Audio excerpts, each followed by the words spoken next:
और कई सालों तक इस क्षेत्र में इस संस्था की सेवा की जरूरत है। जोर से बोलिए, भारत माता की। मंच पर उपस्थित पूज्य स्वामी गौतमानंद जी महाराज,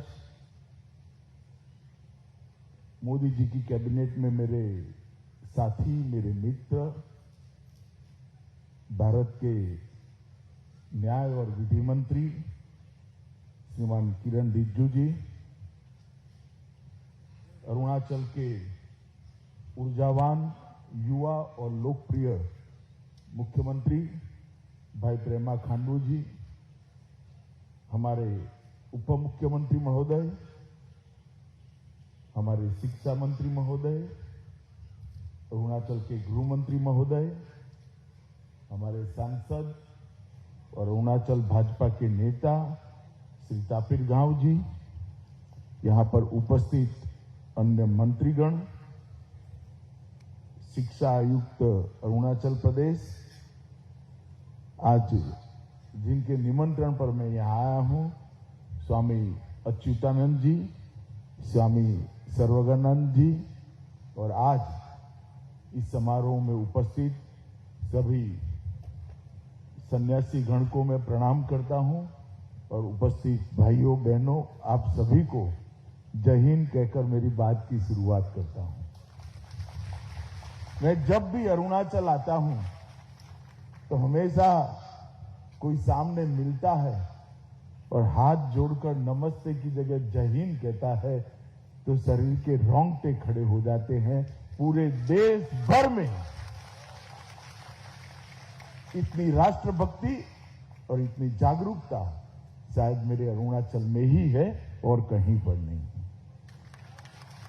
मित्रों, आज एक बहुत पवित्र अवसर पर मैं यहां पर आया हूं। 50 साल से यहां पर एक संस्था के अंतर्गत अनेक सन्यासियों ने इस क्षेत्र के अनेक बच्चे के जीवन को मंदिर बनाने का काम किया है। मेरे गांव में एक सन्यासी रहा करते थे। मैं बचपन में राम जी मंदिर था, वहां जाता था। वो हम बच्चों के सामने कुछ उपदेश दिया करते थे। वो हमेशा कहते थे, मंदिर बनाना बहुत बड़ी बात है, बहुत पुण्य का काम है।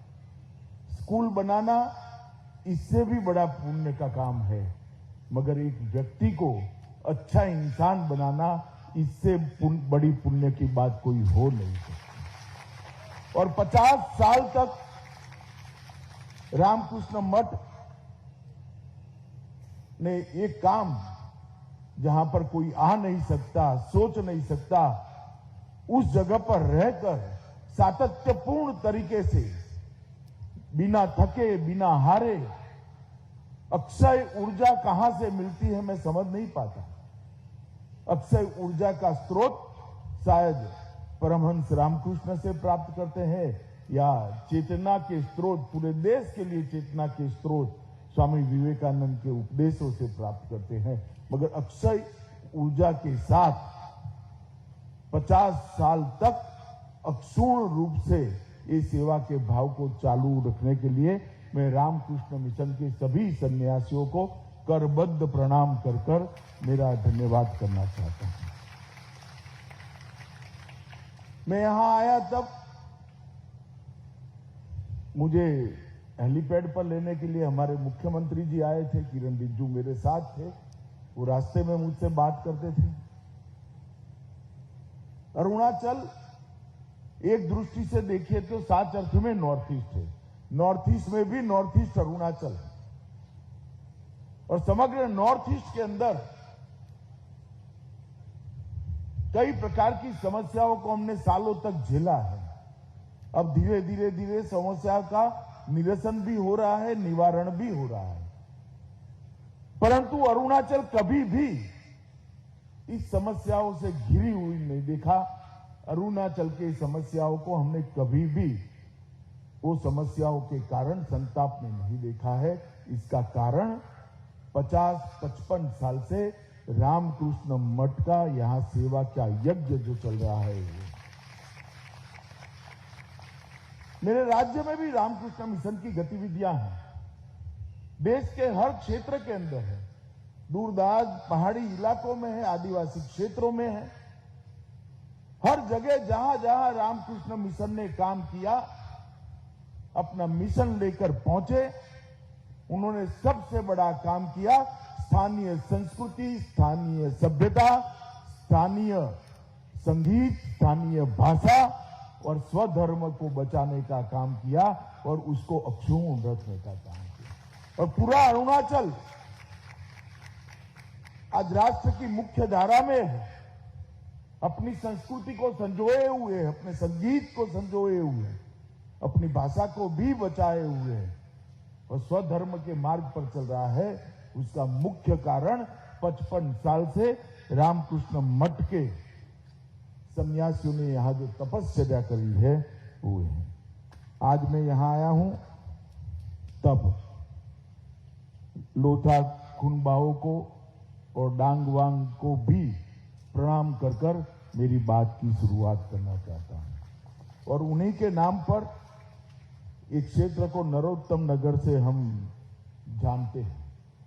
मित्रों, अरुणाचल एक ऐसा प्रदेश है जिसने कई संकट झेले, परंतु भारत के साथ अपना आत्मीय रिश्ता हमेशा के लिए बनाए रखा है।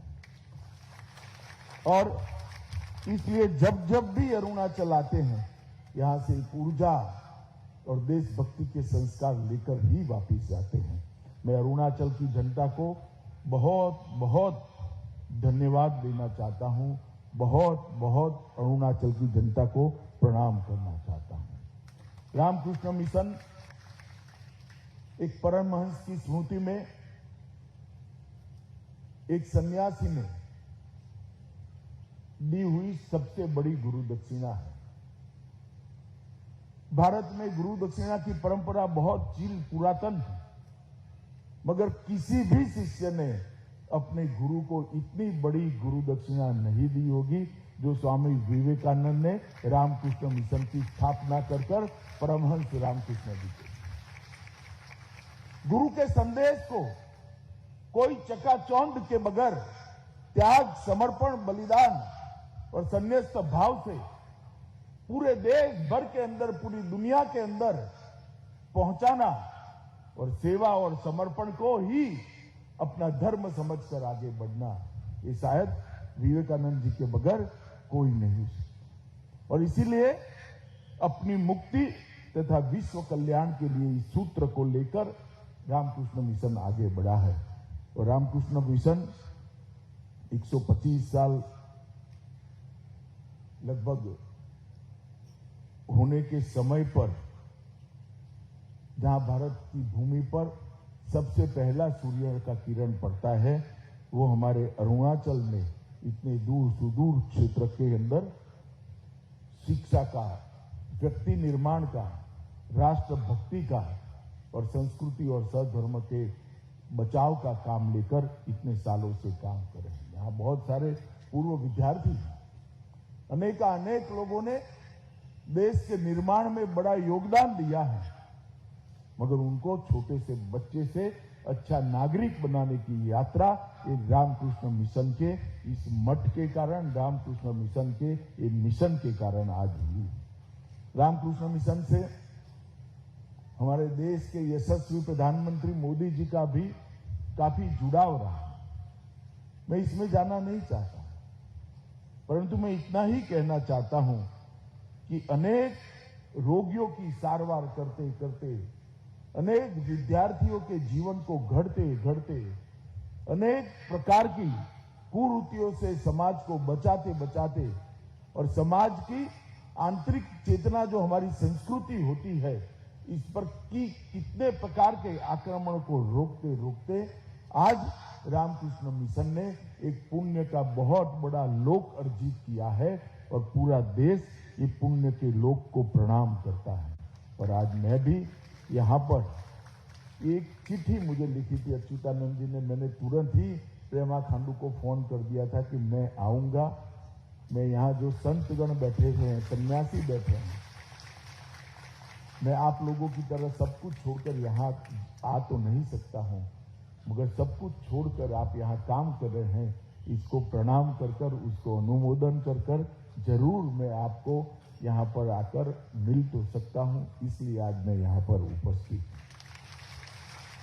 मित्रों, अरुणाचल जैसा मैंने कहा नॉर्थ ईस्ट में भी नॉर्थ ईस्ट है, और मोदी जी ने 2014 से हमारे उत्तर पूर्व को अनेक समस्याओं से ग्रस्त नॉर्थ ईस्ट को बदलने का शुरुआत किया है। मैं मेरे जीवन में नॉर्थ ईस्ट में पहली बार विद्यार्थी परिषद के कार्यक्रम में आया था। किसी के घर पर ठहराया गया, मुझे घर के अंदर संवाद चालू हुआ तो कहां से आ रहे हैं आप? मैंने बोला गुजरात से आ रहा हूं। कि अच्छा, भारत से आ रहे हैं? मेरे मन में एक बहुत बड़ा आघात हो गया। नॉर्थ ईस्ट का परिवार मुझे पूछता है कि आप भारत से आ रहे हो। आज 2014 से 2022 की ये यात्रा में 8 साल में मोदी जी ने दिल्ली और नॉर्थ ईस्ट के बीच में जो अंतर था उसको समाप्त कर दिया। पूरा देश नॉर्थ ईस्ट को